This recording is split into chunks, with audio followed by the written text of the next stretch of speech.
are the months of the year. Let's say them together. January, February, March, April, May, June, July, August, September, October, November, December.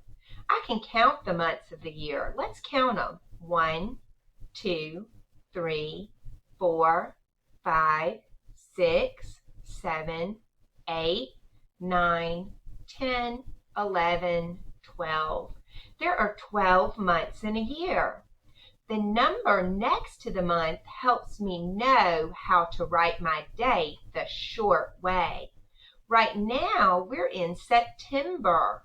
So when I write my date the short way, I'm going to start with the number 9 because September is the 9th month.